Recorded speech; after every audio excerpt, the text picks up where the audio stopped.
Bonjour à tous. Je vous parle souvent en matière de coronafolie de ce que j'appelle l'opposition contrôlée, ce qui est évidemment la fausse opposition, c'est-à-dire celle qui ne s'oppose pas réellement au pouvoir en place et aux décisions qui sont prises, ni évidemment à l'oligarchie. C'est la même chose en ce moment en ce qui concerne le démantèlement en cours et prévu d'EDF, une très belle entreprise, très grande entreprise française de service public d'électricité, vous le savez, qui est en même temps numéro 1 européen très largement et numéro 2 mondiale, et qui est en voie de démantèlement sous pression de l'Union européenne et de l'Allemagne. Je vais revenir sur tout ça. J'avais fait une vidéo il y a quelques mois sur ce projet Hercule de démantèlement d'EDF, mais il s'est passé beaucoup de choses entre-temps. Et puis tout ce mois de décembre, il y a eu des luttes notamment au sein d'EDF pour alerter l'opinion publique française et se battre contre ce projet. Et donc, je vous mettrai l'ancienne vidéo en description sous la vidéo. Mais nous, aux Patriotes, nous ne sommes pas l'opposition contrôlée. Nous allons au fond des choses et nous lançons aujourd'hui une grande pétition nationale pour sauver EDF. Pour expliquer clairement aux Français ce qui se passe et leur dire la vérité, je vais vous mettre évidemment cette pétition nationale sous la vidéo en description, en lien, et vous pourrez la signer et la relayer. C'est extrêmement important. Ne vous faites jamais berner par l'opposition contrôlée. Rejoignez-nous, adhérez aux Patriotes, prenez cette carte orange d'adhérents aux Patriotes pour ne pas rester seul, pour avoir un cadre d'action rassembleur et efficace qui ne vous ment pas. Le lien pour adhérer aux Patriotes se trouve sous la vidéo en description, il se trouve également en commentaire épinglé et en fin de vidéo, vous pourrez cliquer directement sur l'écran pour rejoindre les Patriotes. Vous le savez, en cette fin d'année, les grands combats de 2021 nécessitent qu'on ne soit pas seul ni isolé, mais qu'on soit tous ensemble, les uns à côté des autres. Bienvenue d'avance aux Patriotes. Alors je le disais, ça a été ce mois de décembre 2020, un mois de mobilisation pour EDF, notamment les agents, je vais y revenir, contre ce projet Hercule. Alors qu'est-ce que c'est que le projet Hercule? La genèse, c'est que pour des raisons de concurrence, de législation européenne, depuis quasiment 10 ans, depuis exactement 2011, l'Union européenne oblige EDF à revendre près du quart de sa production électrique d'origine nucléaire à ses concurrents, mais à prix coûtant. Pourquoi? Pour que les concurrents puissent exister. Le but, c'est de faire vivre artificiellement une concurrence qui normalement n'existe pas. Nous sommes dans un secteur de monopole naturel, l'électricité, puisqu'il y a un seul réseau, on ne va pas construire 3 réseaux les uns à côté des autres, ça n'a pas de sens, donc on est dans un monopole naturel. Mais l'Union européenne déteste cela, parce qu'elle aime bien les monopoles privés, par exemple, mais elle n'aime pas les monopoles quand il s'agit de services publics, et donc elle impose la concurrence, artificiellement. Le problème, c'est que puisque EDF revend à prix coûtant, il n'a plus suffisamment de ressources pour innover, pour investir notamment dans son parc nucléaire, ce qui est un problème. Alors, la France, sous pression d'EDF, souhaite obtenir une revalorisation auprès de l'Union européenne du prix du mégawattheure. Aujourd'hui, et depuis 2011, il est à 42 € le mégawattheure. Et la France voudrait obtenir 46 €. Une augmentation d'à peu près 15% pour permettre à EDF de pouvoir mieux investir et de rester au-dessus du niveau de la mer, on va dire. Bon, alors Bruxelles dit on va en discuter, mais Bruxelles, l'Union européenne étant maligne dans tous les sens du terme, eh bien, elle en profite pour obtenir de la France beaucoup de concessions et notamment, enfin, une séparation entre les activités de production d'EDF et de fourniture d'électricité pour faire vraiment vivre, selon elle, une vraie concurrence et permettre à des acteurs étrangers de s'engouffrer massivement sur le marché français. Alors, qu'est-ce qui se passe concrètement? Depuis plus d'un an, il y a un projet de découpe, de démantèlement d'EDF qui a été baptisé par le gouvernement français Hercule, qui a été d'ailleurs présenté à l'Union européenne, mais qui estime qu'il ne va pas encore assez loin. Qu'est-ce que c'est que ce projet Hercule? L'idée, c'est de diviser EDF en 3 entités. Il y aurait EDF bleu, EDF vert, EDF azur. Alors EDF bleu, on y mettrait le nucléaire et ce serait 100% public. Et vous imaginez bien, EDF bleu serait complètement déficitaire, très endetté parce qu'il n'y a pas d'activité rentable, c'est simplement de l'investissement lourd. Et c'est à 100% public, la socialisation des pertes. Par contre, EDF vert, coté en bourse, ce serait pour la distribution et l'énergie renouvelable, donc les activités plus rentables. Et là, ce serait possédé à 65% par EDF bleu, donc par l'État, mais 35%, vous voyez, pour être privé. Donc c'est la privatisation des gains, classique en idéologie européiste et mondialiste. Et puis il y aurait EDF Azur, qui s'occuperait essentiellement des barrages hydroélectriques qui représentent quand même 11% de la production d'électricité française. Alors, ce qui fait qu'EDF Bleu vendrait vendrait sa production nucléaire à EDF Vert, comme à n'importe quelle entreprise mise en concurrence. Ça, c'est le projet Hercule. Alors, concernant EDF Azur et les barrages hydroélectriques, c'est extrêmement important. Sachez que, eh bien, selon un article de Libération du 26 novembre, la France a perdu. La France a accepté que les concessions des barrages hydroélectriques soient bientôt mises en concurrence, comme l'exige depuis des années l'Union européenne. Ce qui fera que les barrages seront filialisés au sein d'EDF. Ils n'auront plus le statut protecteur de service d'intérêt économique général, le SIEG, qui est un peu en mode dégradé, le service public en jargon européiste. Et beaucoup d'entreprises étrangères se sont déjà déclarées candidates pour racheter les barrages les plus rentables. On peut citer les Allemands E.ON et Vattenfall. On peut citer le Canadien Hydro-Québec, mais aussi des Chinois. C'est ce que nous dit Libération, toujours le 26 novembre. Alors derrière ça, il y a bien sûr la législation européiste de l'Union européenne, je vous l'ai dit. Il n'y a pas que ça, il y a l'Allemagne. Il y a l'Allemagne, comprenez-le bien. EDF, numéro 1 européen de très loin, largement devant les Allemands. Numéro 2 mondial, très grand champion français, qui permet en plus à la France d'être très rentable parce que c'est une électricité moins chère, très sûre. Enfin, il y a beaucoup d'avantages et ça horripile l'Allemagne, qui, vous le savez, a toujours cette stratégie, c'est là où elle voit un concurrent plus fort industriellement qu'elle, elle le tue en utilisant l'Union européenne pour récupérer tout. C'est exactement ce qui se passe pour EDF.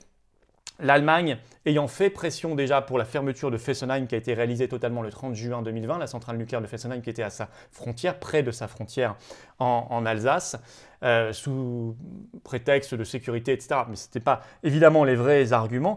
Et là, je vais vous citer un extrait tiré d'une tribune dans le Figaro du 27 novembre signée par Jean-Louis Butré, qui est membre du groupe d'experts Énergie et Vérité. Et le titre de cette tribune très intéressante, c'est « La France a bradé son industrie électrique à l'Allemagne ».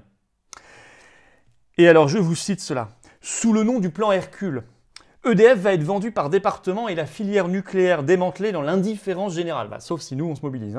Au lieu de se soumettre, je reprends la lecture, au lieu de se soumettre à ses adversaires en se battant uniquement sur le CO2, qui n'est qu'un volet des avantages du nucléaire, la France aurait dû lutter industriellement, technologiquement et médiatiquement. Elle a choisi le silence et la soumission à l'Allemagne, à Greta, Greenpeace et aux autres partis de la décroissance verte. C'est-à-dire l'écologie mondialiste, la fausse écologie, les escrologues. Je continue de citer. Le président de la République Emmanuel Macron devrait être en première ligne concernant ce combat nucléaire. Le PDG du groupe EDF avait pour mission de défendre son groupe. Ils ne l'ont pas fait. Aujourd'hui, notre pays va perdre le contrôle de l'industrie de l'électricité et son indépendance énergétique. Comprenez bien la pression allemande. Alors, la France officiellement dit qu'elle ne veut pas démanteler EDF. Sauf que ce n'est pas ce que dit Bruxelles, parce que Bruxelles exige même, je disais, le projet Hercule ne va pas assez loin. Bruxelles exige ce qu'elle appelle une muraille de Chine entre les deux groupes bleu et vert. Donc même pas de lien juridique, vraiment séparé, vraiment une scission d'EDF. Ça, c'est Le Monde qui le rapporte dans un article du 17 décembre dernier. Alors, selon un récent article de 20 minutes qui date du 23 décembre, selon l'entourage de Barbara Pompili, qui est la ministre de la Transition écologique en France, les discussions avec Bruxelles pourraient se poursuivre après le 31 décembre. Ce ne serait pas totalement terminé, tellement pour l'instant c'est catastrophique pour les intérêts français. Alors là où je vous disais opposition contrôlée, oui, il y a eu pendant ce mois de décembre beaucoup de mobilisations politiques et syndicales. Mais jamais, quasiment jamais, cette mobilisation ne va au fond des choses, ne parle de l'Union européenne et de l'Allemagne. C'est pour cela que je vous parle d'opposition contrôlée, ce qui fait que les gens ne peuvent pas cibler le vrai problème. Et donc ils ne sont pas efficaces. Voire même ils ne comprennent même pas ce qui se passe. Ça paraît irrationnel, alors que c'est très rationnel, c'est très logique quand on comprend que ça vient de l'Union européenne et de l'Allemagne. Alors, le 8 décembre par exemple, il y a eu à l'Assemblée nationale une conférence transpartisane pour dénoncer le démantèlement d'EDF. Alors pas si transpartisane que ça, parce que s'ils avaient invité les patriotes, un autre discours aurait pu être entendu. Alors, il y avait notamment Julien Aubert, donc des Républicains, il y avait le député Quatennens de la France Insoumise, il y avait un représentant du Parti communiste français, Sébastien Jumel, il y avait le Parti socialiste Boris Vallaud, il y avait le groupe Liberté et Territoire, c'est un groupe technique centriste avec François-Michel Lambert à l'Assemblée nationale. Bon, alors déjà, vous remarquez, il y a le Parti socialiste et un centriste, c'est-à-dire deux partis qui sont hystériquement, oui, ce petit lapsus mais qui va très bien, hystériquement et historiquement européistes. Ils ont voté pour Maastricht, ils ont voté pour la Constitution européenne en 2005, ils ont tout voté, ils votent toujours tout. Donc déjà, quand même, faire semblant de s'opposer au démantèlement d'EDF quand on a voté les directives et les traités européens qui exigent ça, c'est quand même fort de café. Mais même les autres que je vous ai cités, Quatennens, Aubert, Sébastien Jumel, malheureusement, il n'y avait pas le mot Frexit dans leur argumentaire. Il n'y avait même pas vraiment l'analyse sur l'Union européenne et l'Allemagne, ou très peu, très peu. On avait l'impression que c'était un problème franco-français.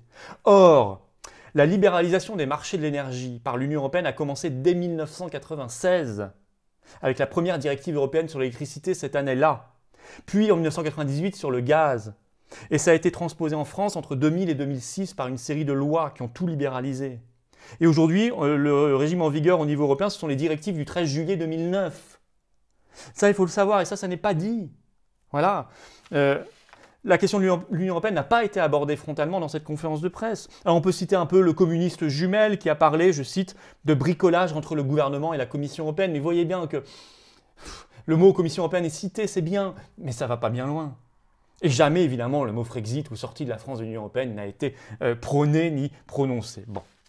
Or, il n'existe pas d'autre solution pour sauver EDF et le service public en général.